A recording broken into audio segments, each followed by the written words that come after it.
Mais c'est malheureusement la situation de tous les habitants à la fois de la filature et des rues avoisinantes. Ça fait à peu près 1 an et demi qu'on saisit le préfet, qui d'ailleurs avait fait intervenir la police il y a à peu près 1 an.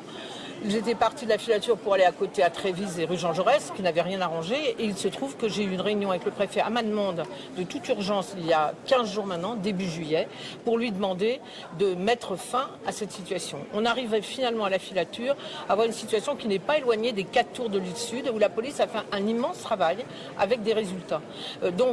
Nous avons eu cette réunion où je lui ai fait part de 2 priorités absolues, la filature et Oisem, autour de la rue Jules Guesde et du métro de Oisem.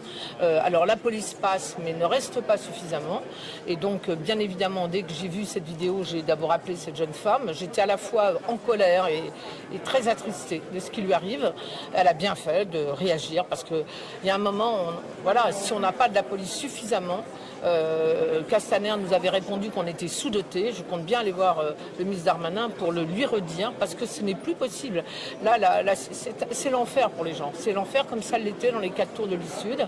Voilà. Alors le directeur de la sécurité publique, M. Papineau, son adjoint ont réagi immédiatement. Évidemment, ils étaient déjà allés contrôler malheureusement la veille et l'avant-veille, mais pas au moment où cette jeune femme est arrivée. Et ils ont arrêté, semble-t-il, celui qui est l'agresseur, voilà. Mais bon, cette jeune femme, c'est lourd ce qui lui arrive, c'est grave, mais ce n'est que le reflet d'une situation insupportable et où je n'ai pas attendu cela pour saisir le préfet. Ça fait 1 an qu'on y travaille et encore il y a 15 jours, encore une fois, où j'ai demandé une réunion d'urgence, particulièrement sur la filature. Voilà, donc j'espère que l'État, et encore une fois la police actuellement fait un travail remarquable. Simplement, ils n'ont pas assez de moyens et c'est vraiment là que le bât blesse.